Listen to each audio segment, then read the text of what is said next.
but we'll be on the lookout for it. And our plan today is that we're going to walk through the template that we presented in Helsinki and take any questions as we go through. Then we're also going to take another look at the portal and where things are going, where you all will have a role of putting some things. Hello to our new participants.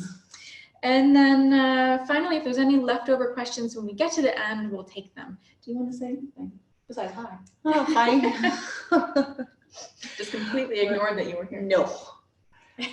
I'm good. Hope you're good too. And let's see what happens today. Yeah, in case there's anybody on the call who we haven't met, I'm Shauna and this is Mia. Hi. Hi. All right, let's get into it. So now I'm going to share something so that you can all see it. Let's start with this one. So right now I'm sharing the document that we presented in Helsinki, just a review of the checklist of things due by the 20th of January, which is 1 week from today. That is this template, and a list of receipts and staff calculation costs for all years of the project, accurately and completely filled out. Do you want to say something about that while I'm right there? Well, obviously we are leaving the period, so we need accumulated numbers from start to end, finish. Yeah, so it's the whole shebang, the whole project. Any questions on that actually? And I'm trying to figure out how I see the chat from this view. Yeah, great. Before we move forward. If not, we'll just move right along. So there's in the final report, there's a number, or in the technical description and also in the portal, there's a number of places where the CBSS is responsible for reporting on behalf of all of the partners. And that is why that was one reason why this template exists. So those things include your description of your national dialogue throughout the project, which can be included in the template, or it can be a separate submission. In the parentheses, you'll see an explanation of where these things refer to in the actual project description. So this one in particular, for example, is from Work Package 2, Deliverable 2.12, Deliverable 12. Yeah. So then we also need the same for your roadmap or a description of the status. We have developed guidance on the roadmap, which you'll find at that link or on the website for the project. We need your interagency agreement or a description of the status, your evaluation framework or a description of the status, your impact assessment framework or a description of the status. And with all of these things, we have some guidance that you can find on the project website. We also need your child protection policy or a description of the status. I think we had to submit them as in the application process, but we also said in the project that they would be developed. So we need to report on them as an outcome of the project. For Poland, Latvia, and Estonia, you are running a parallel project. And the Commission wanted to make sure that there wasn't any risk of overlap of dual funding. So you had a NAT chart to develop. So we're going to need that at this time. And also for Ireland and Finland, there's the possibility for the hub pilot to consider reporting this under one of the training or dialogue activities. So for Ireland, Mike he was in Stockholm for a study visit, but then he stayed for hub training. So it could be reported in the project as that. In Finland, Taina and I have been in contact about what makes the most sense there. And then beyond this template and that level of things, to be completed in the portal by 20th of January, again, that's next week. first of all, a reminder that all documents, all deliverables need to have the EU visibility requirement text and logo. And we have we've developed some templates for this that will help you. You're not required to use them, but they're helpful. I use them all the time. But then you should also be uploading to the deliverable section of the funding portal. We'll go over this later in the webinar, but we have an assignment list on what you should be uploading. And yeah, we'll, in case you weren't there in Helsinki, maybe today will be the first time you see this, but otherwise it will just be a reminder. And then to be completed in early February, we haven't put a date on this yet, but we should soon. It's about the financial things. On to you. Yeah. So about the structure, of course you can do as you please, but I would suggest, strongly suggest, that you do the staff cost calculation for each separate calendar year and enter the total into the list of receipts. You will see for yourself that it is more, it's much more easier to see an overview if you take the total for the calendar year and enter it into the list of receipts. That is what comes to my mind at this point. And we don't need any supporting documents, but be sure that you know that you have all the supporting documents handy. And you know why. If you need to know why, we have a recording of our webinar from a couple weeks ago, debriefing what happened in the audit of Promise One. Perhaps you've already gotten the link and rewatched it. Yeah, so there is a PowerPoint with guidance, which has been sent out, and it's also, if you have this document, you can click that link. And then there's also a link here about calculating your person months. This is a relatively new to our type of project way of calculating personal effort in a project. And we've already seen in one of the projects that we are a partner to, but not the lead partner, that in the final reporting process, the commission comes back and checks if the person months is more or less than what was originally estimated and asks us why.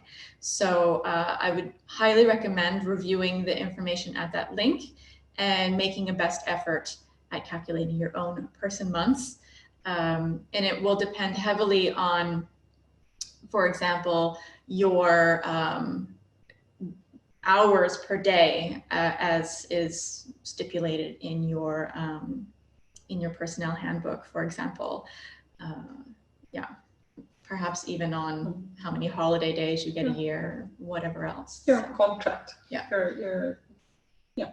The things that you have easier access to and understanding of than we can have for all 12 partners. Great. So I'm gonna see, can I see the participants list? If anybody has a hand up, no hands up, no comments in the chat, then we're going to move on. And now what I'm actually going to do is I'm going to share with you, we got a,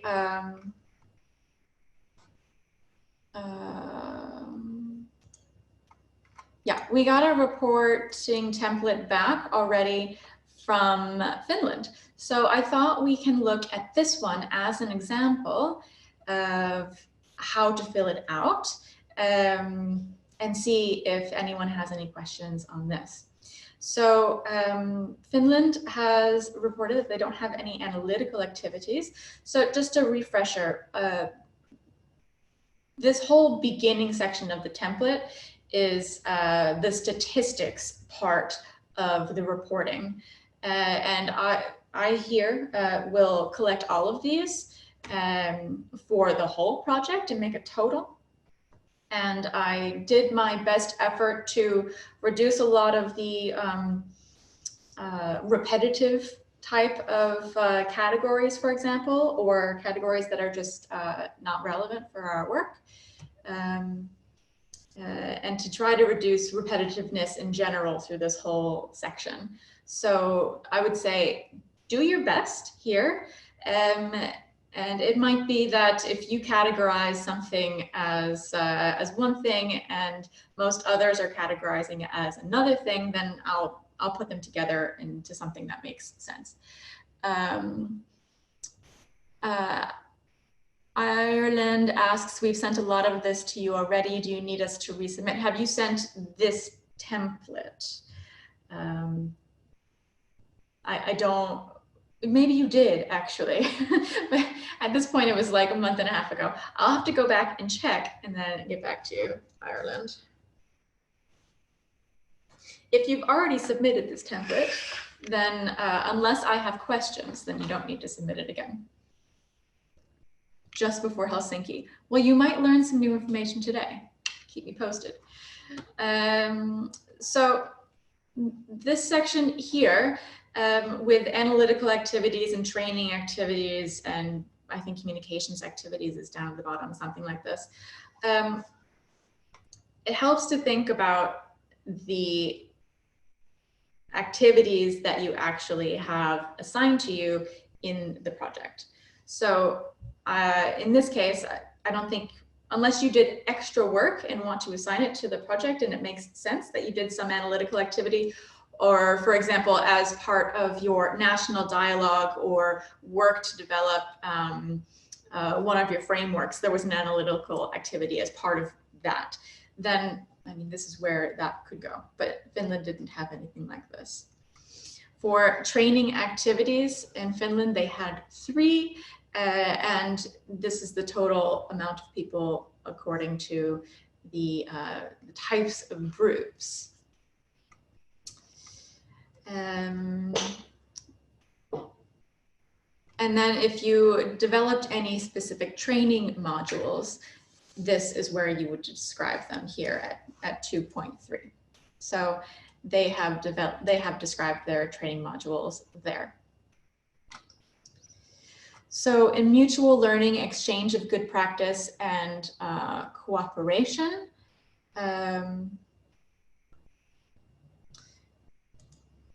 Tina has actually described what this is, that they had one, and this was a roundtable 28th of November. And then again, it's the number of people who participated in the total of all of the activities. So say if you had 6 mutual learning and exchanges, then this would be the total number of persons of each group across all 6 of those. Awareness raising. It could be that some of your dialogues, your national dialogues were part of awareness raising, for example.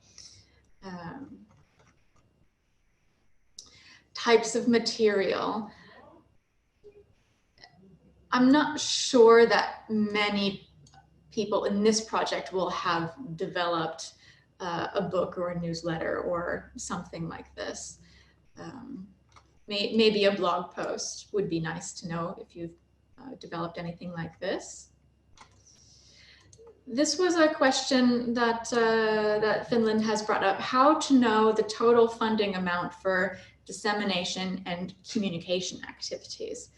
And it's a really good question. I don't really, it's sort of a theoretical question. What do you want to classify as being dissemination and communication? Because as far as I'm concerned, almost all of the national dialogue meetings, for example, is a form of dissemination and communication. So the training is as well, to be frank. So if anybody else has any opinions on this, let me know, because I don't actually have a decision. It might be that I pick a number that makes sense based on the final report. Yeah, the final numbers that we get from you. It's not just like we printed 100 copies of this and this is the budget that we spent. Okay.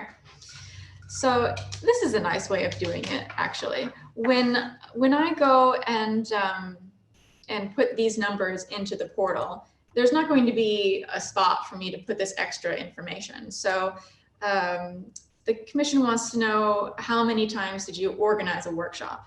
Finland said 1, and they put a little note there. This little note is probably most helpful for you, but I might also find it helpful just to map out all of your activities according to this statistics. Translations of the Bonnehus standards. Yeah, that's a really good point. The translation cost is definitely a communication dissemination cost, absolutely. Yeah, so this section, a conference, a workshop, a press release, we had an exhibition. That's for me to report on. Maybe you made a flyer of some kind. You probably had a training, social media and website. If you have anything special, this is again supposed to be mostly numbers, but if you want to add extra details for your self-tracking and for my information as well, you are more than welcome. That's excellent. And then you have the number of persons. And of course, yes, it's hard to estimate how many persons you're reaching on the internet. I try real hard at the end of every project to deep dive into the statistics for Twitter, and we don't really use Facebook much, but and Instagram and the newsletter and our website. So I think these are fair estimates. And take care to note the specific question. Specify the estimated number of persons reached in the context of all dissemination and communication activities. So if you qualify the workshops and the national dialogue and the training and any social media, anything on your website, I think that all counts here. Do your best. We're gonna have really strong statistics. Then there's a few extra questions here. Did you publish any publications beyond the translation of the standards? Maybe you actually did publish, for example, some agreement that you came to as part of your national dialogue. Maybe this is actually a published thing. Let us know. This is a reminder to make sure that you include the EU logo with the full disclaimer. Here, this is a reminder to me to make sure that I have notified the EU of everyone who's on your staffing list for this project. Whether I have A, the correct name, and B, double check that I have the CV. So that's why this is here. I also included 2 sections here to briefly summarize any and explain any changes to the plan for your work and also for the spending of the budget. With 12 projects, I have a lot of details, 12 projects with 12 partners, I have a lot of details in my head about what changed at partners over the past 2+ years now, but I unfortunately don't remember everything necessarily. So it's helpful for me to have this information. And also in case somebody besides me needs to end up picking up this information and moving forward with it, then it's super helpful to have it summarized right here, especially the budget thing. I know that there's a partner or 2 who decided to, instead of having a training in their country, they decided to go to another country to have training. So be sure to include all of these kinds of details here for me. Do you have something to add? Do you want them to describe deviations, even if they are within the budget line financially? Or just, It's nah. It's no. no, this is the plan, right? Yeah. You're talking about the plan. Yeah, yeah, exactly. More of the, I mean, there's also the case of instead of having two dialogues, you had one big conference. Describe, make sure to note that in here, deviations from the plan. If there's big changes in budget between the budget headings, I don't really think anyone's going to have this problem. And we're only going to find out now. So we don't know yet. Yeah. I think people kept to the budget headings for the most part, unless there's some surprises. If you are familiar with EU project applications, you've seen this type of chart before. It's just a short summary of all of the EU funded projects having to do with child rights that your organization is a partner to or a lead partner to. And you only have to include new things in the past 2 years. If you're a Promise 3 partner, I have your most recent one, so I'll just use that. But for others, then it would be good, just please update this. Have we gotten to the end? No. Okay, so this chart helps me again to fill in something in the portal, so it's something that you don't have to fill in. This is the essential information, and all of this gray area stuff to the right is a checklist for you to make sure that you have all of those required documents in your folders, in the online folder or in a physical folder. Not that all of these things necessarily need to go online. Can I ask? Yeah. About the evaluation. I remember we discussed earlier that there's no standard format for that. And for the Barnahus quality standards training, it was very light. It was done in 2018 and it was prior my joining the project. So is it still okay to put yes? It's very just a couple of sentences descriptive what they have gathered, whereas for the rest of events it's more structured, Likert scale evaluations of different aspects of the event. So what do you think? So the question is if an unstructured gathering of feedback is still okay, like if you have a description of what people said about it. Yeah. That's fine. Okay. Yeah.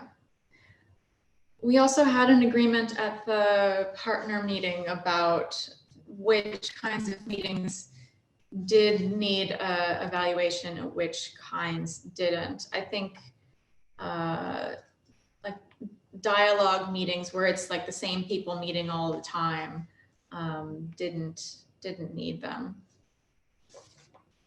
I have to read through my minutes to remember, to be honest. Double check. Eval decision. Okay, so with this, we need the organizer name, which is most likely you as the partner, but maybe you had a co-organizer. So in this case, there was a co-organizer for one of the events down there. The name of the event, the type of event. So we've got training, pilot training, mutual learning, cooperation / roundtable. Okay, yeah. The theme of the event. Great. And then, yeah, so the total days. They also ask male, female participants. Yeah, they know that they need to add unspecified or other or something like this, but it's even part of EU policies, but they haven't added it here yet. So yeah, boarding passes, just a friendly reminder that you should be collecting all boarding passes that you've paid for by the project for anybody who's traveling. Again, the EU logo reminder.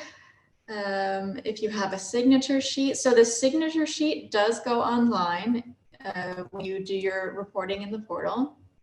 The meeting report or activity report does go online as well. The invitation and agenda, the evaluation, like the description of the evaluation, does go online as well. Photos and social media, I think that's optional to put on. It's really nice if you have screenshots and the presentations you should be putting online as well. Any questions here before we move on? Great. Sorry, I noticed a couple of things I need to change there, but maybe I can, yeah. No problem. I hope you don't mind that we're using yours. No. Great. Okay, and so then the rest of this template you all should have seen before, unless you're new to this project, as it looks a lot like what we did in the midterm or progress report. So it's a really good idea to start with what you wrote for the progress report and then work, develop on top of that. So you're going to write about your 2 roundtables and your national dialogue. So national dialogue, I get a lot of questions about this, but you can hit the highlights like here, the main meetings that have happened and the kinds of discussions that have happened.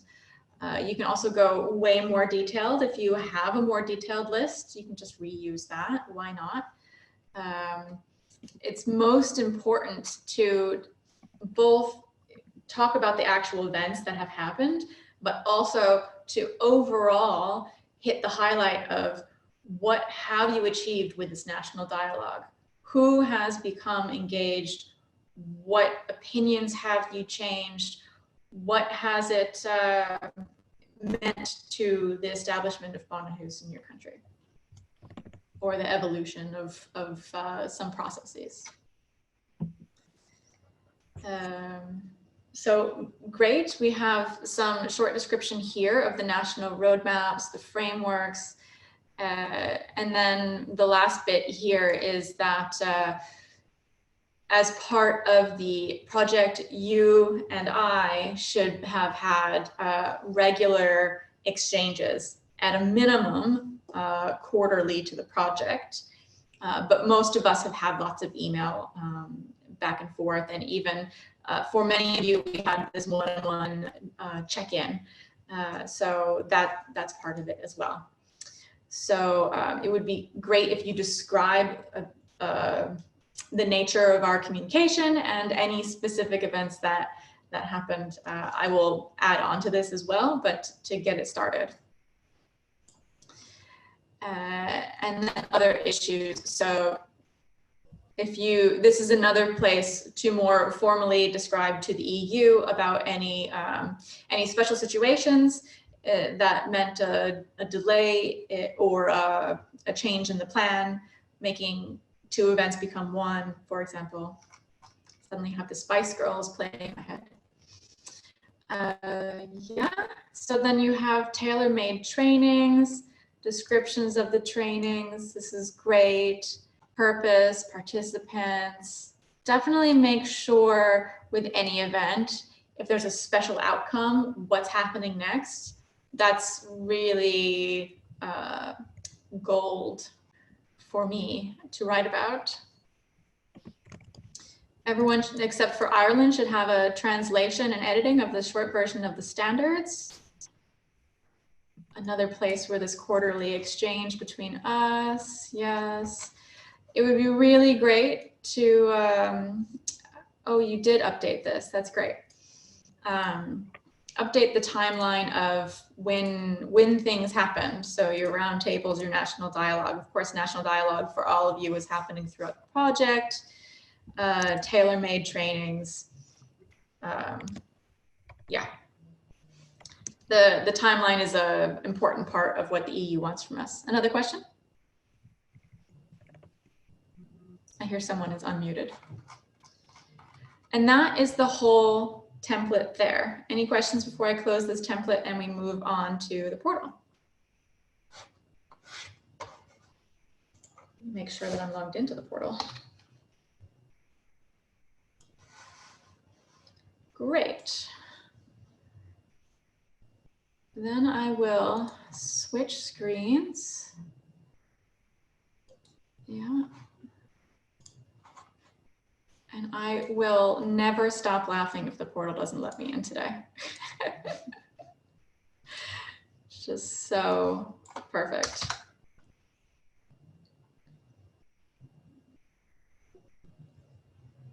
Yeah. Yeah. Okay.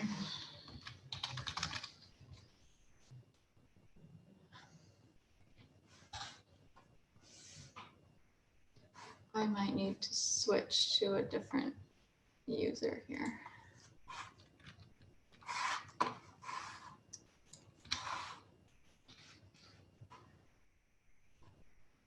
Just give me 2 seconds to try to log in into another browser. Sometimes this happens that I can't see what I want to see. But if I go to another browser, it lets me see it.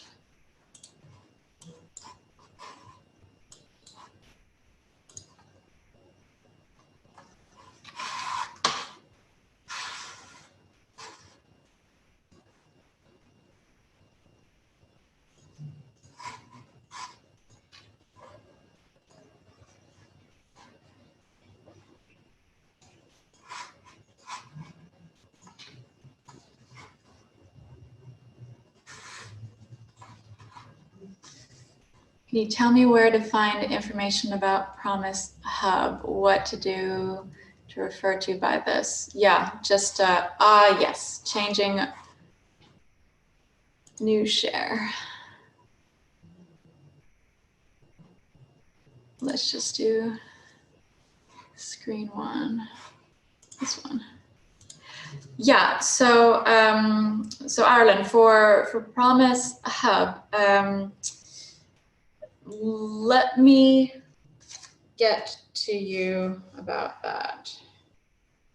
More specifically about what Mike was involved in.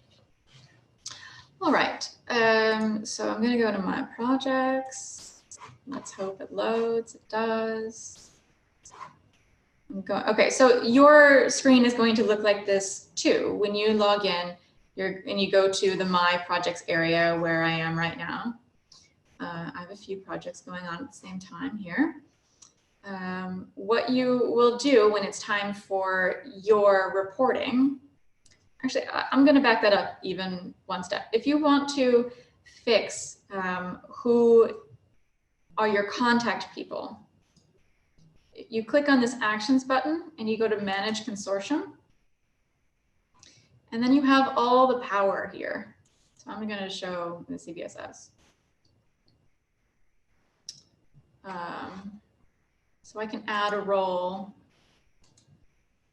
I have lots of roles. You don't have all of these roles.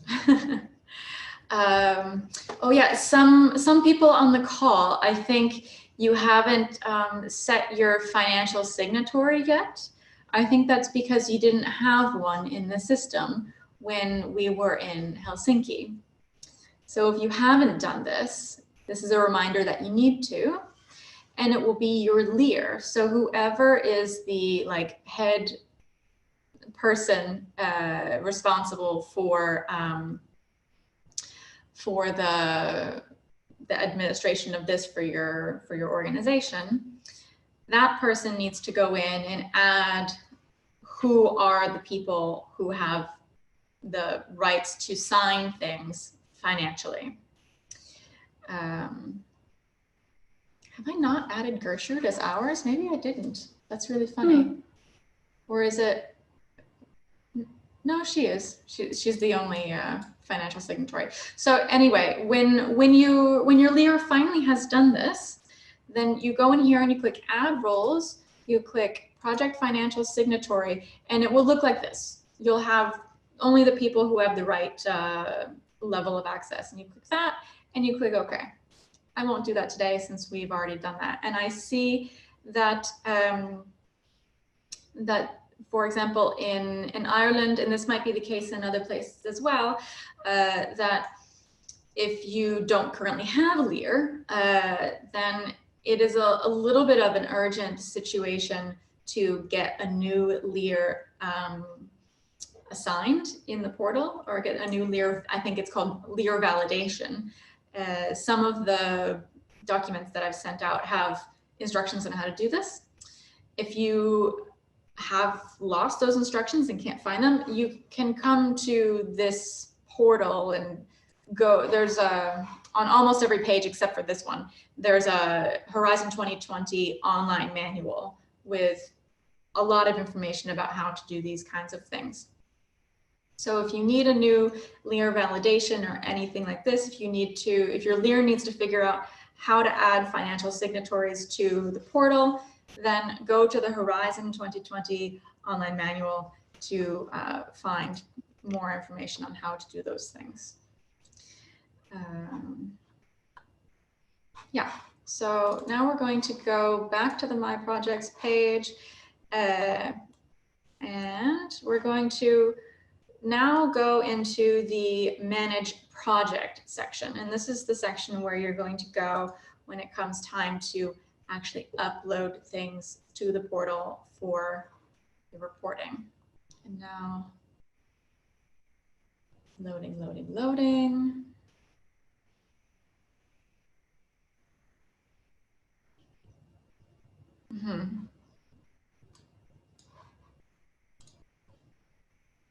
Here we go.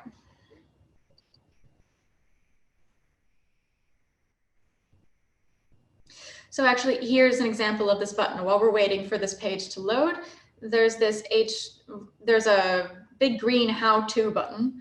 That button is helpful sometimes, but what I'm mostly talking about is this H2020 online manual. So you can go there to get lots of information about how to do things.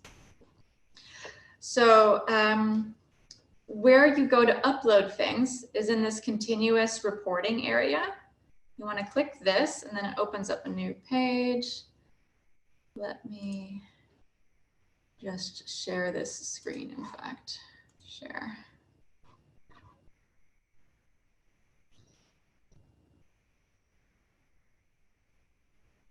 Okay. So this is the page where you're actually going to find the deliverable to upload all of the supporting documents for.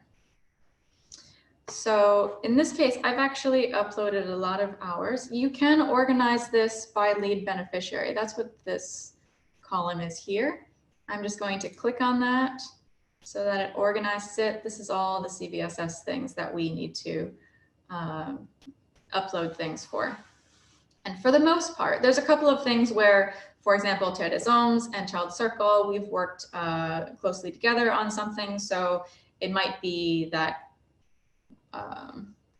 for example, the webinars for some reason were Child Circle, but really it was Terres Hommes and CBSS. So we're going to upload here. But for the most part, where it says, for example, Empowering Children Foundation. These are the ones where you're going to have to upload. So you've got your 2 national roundtables in Poland, you've got your 1 to 2 trainings in psychotherapy, and you've got 20 persons 1 day judicial workshop. So I have some screens in the way, so I can't see. There we go. So when you go all the way over here, it's big red pending. It's late, but it's not late. To upload, you click this green button here, and it will bring up the file picker. And what you upload is one single file.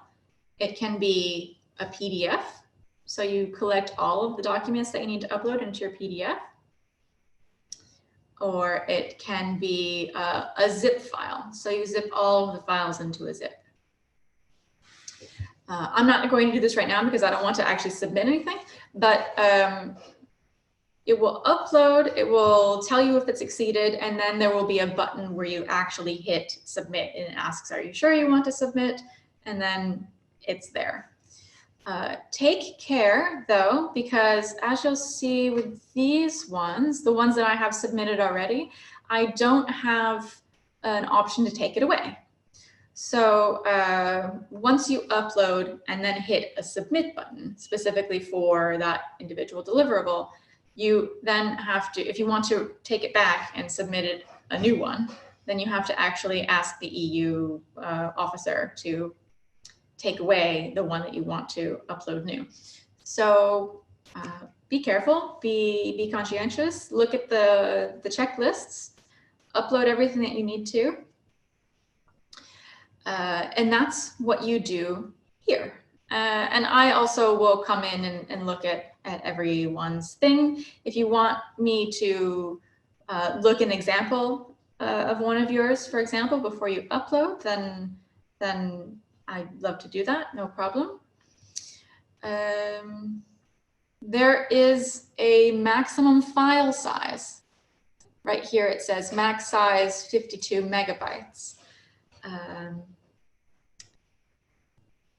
If you have that issue, it's possible to do links. That's something that they said in Brussels when we were there for a training ourselves on what to do in this portal. So then what you would do is you would actually include links in a PDF. So you'd make a Word document with the links in it, you'd then make a PDF of that, and then you'd upload the PDF, and then triple make sure that all of your links work. Questions on this part?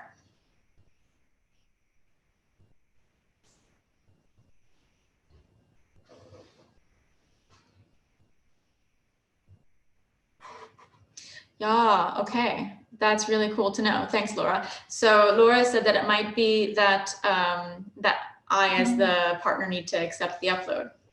That's even better, because then I can look before we submit.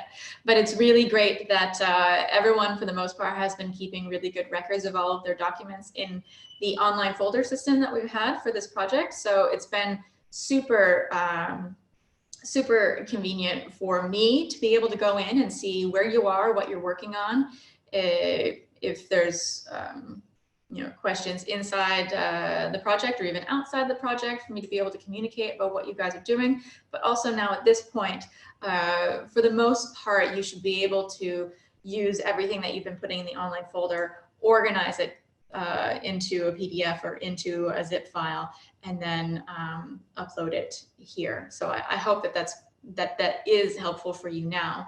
Maybe there's a few things that you need to check are somewhere else and include them because you've forgotten them at some point, but we're gonna get there, I think, nice and easily.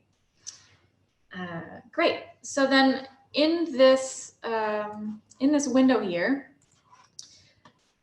you'll see a whole bunch of other things. This is for me to do. Spot checks, internal project reports.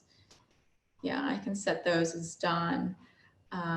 We don't have any patents training activities. That's great. The system's having a real good day today. So these are all things that I'm going to fill in based on what you put into that Word template that we were looking at before. So the only thing that you need to do in here is under this deliverables tab and find your deliverables here and upload all of the documents that are associated. Something to triple check before you upload. If you actually click into one of these things, it says what we said we were going to deliver. Activity reports, signed participants list, agendas, PowerPoints.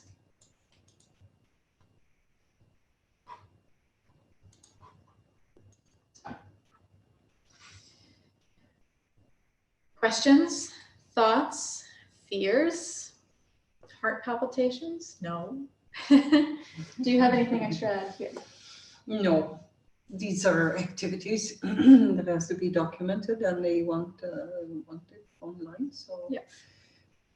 I guess everything is already decided on who is responsible for what.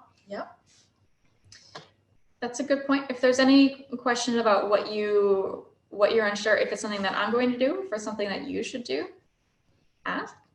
Love to clear that up. I have some other questions that came in between the partner meeting and here. So replacing the LEAR, I think we've been sending some more information about this to those who it affects. So I think we're okay there. If you have more questions about that, then let me know. Otherwise, I would recommend that, you know, it could be possible to consider the account of the old LEAR as being not a personal account, but an account of the position. So if somebody is already in that new position, or if somebody is acting on behalf of that position, it could be a way of speeding things along for the sake of being able to be done with reporting sooner rather than later.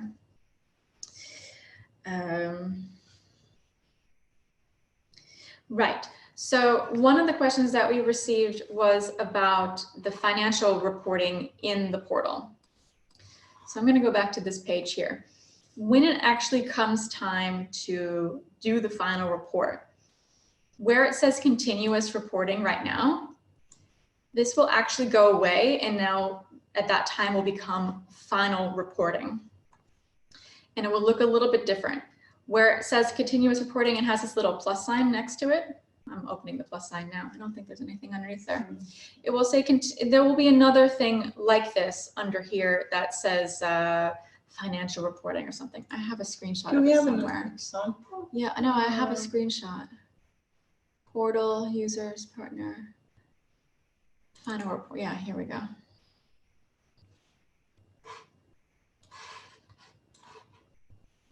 If it will open, I can show you.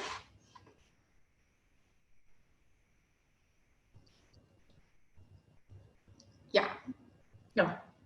Oh, it says periodic reporting still. Anyway, so it will say technical part, and then it will say financial part, and then this periodic report. I think this is where I actually upload the Word document technical report. So this part, the technical part here, is where, so after the end of the month, after the end of January, this is what this is going to look like. And as I remember the financial part, I only did it once. I've only done it once. Yeah, and it looks like this. It is a total for each. Yes. Yeah, a total for each budget line. Exactly. So it looks like this. So when you click on this financial part here, then you're going to get a screen that comes up that looks like this. And you'll see the whole period. Period 1 is the entire project period. And you do it in euros, of course. You have already calculated according to the rules during the project. So it ends up with a total in euros. Mm-hmm. Something to remember always in these screens where it has a save button. Click that save button often, otherwise you might lose your work and be very sad. It's happened to me. Yeah. And you would notice when you fill these numbers in, the contribution will be automatically calculated. Matthias, this portion will be open, if not on the 31st of January, then the 1st of February. It should show up automatically because the project actually ends in January. So when you put the numbers in here, click Save. Before you click away though, you want to click Validate, because then you're going to get some errors unless you've actually gone in here and done the actions. So for personnel costs, you need to click into the actions here and then go put in your person months. So that's that one. Type of additional info. Exactly. And then for anything for example, if your travel costs total more than 15% of your personnel costs, then they want to know more information there. So then you'll click into the actions and I don't have a screenshot of this, I should have done that. When you click into the actions, it will ask you for more specific information. And you don't have to do receipt-based information. It can be a lump sum. So for example, you bought 15 flights to a conference for blah. The total amount of that and that description of the 15 flights for that conference. That's the level of information that they're asking for. And you do that until you don't get any more validation errors. It might be that we will offer another Zoom meeting like this specifically when that portion is live, if we get a lot of questions about it. But there is some guidance that I've sent out in the links from the very top of the template that you should check out first.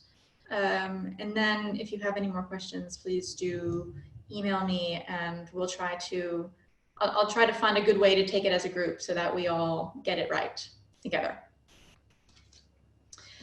And I think from my side, if I look at my last list here, some questions about if an activity was a roundtable or a training. You decide.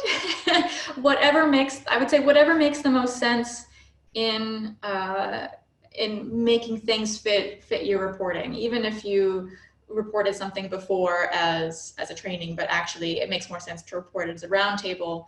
I think that would be okay to change the way that it's described. Where to submit things. We would really like when you are submitting your updated list of receipts and your updated staff cost calculation, that you still use the online folder. It just really guarantees that you know what we have. And if you send it to just me or just Mia, it doesn't matter because we're still looking at the most updated thing that you've submitted to us. So that's the best place. You're more than welcome. Yeah. And I think I will do a quick check when you have submitted the numbers in the portal. I will check that I have the actual list of receipt that ends up with the exact amount that you have entered into the portal. Yeah. Pay careful attention to making sure that in the list of receipts, that the things that are supposed to be, so if you look at this here, personnel cost is A, travel cost is B1 or B2.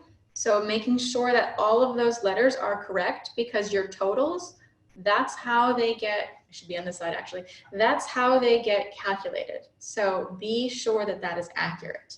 Otherwise, you still have more work to do and we have to get back to you on that. So be very, very careful about the A, B, C's, E's. But the document itself is pretty smart because in the top there is an arrow you can click on. So you click and choose just one activity and see what the sum is. So it is possible to go through the document and check the budget line. And if you're not sure if it's a B or an E, check what we put it on in the budget. That will give you some guidance. And then in terms of technical things, yeah, if you can put you can email the template, but it's also great to put the template in your online folder. Again, for the same reason that we both know which version is the version that I have, that I'm referencing. Do you think it is a good idea to develop a new folder called like final reporting or something? I actually did that in somebody's. I think I did that in everybody's. There's actually a final report template that sits Oh, at the top. good. So, so you're welcome to use that. Otherwise, I'll just find all the documents that are the newest and make it work. If there's no more questions, then I'm pretty jazzed that we hit exactly an hour on this. And I'm so thankful that you all could take the time to join us today. So nice to see some of your faces. Hi, everyone. I haven't seen you in a while. I've been looking at my shared screen. All right. We'll be in touch and good luck. Good luck. Ciao.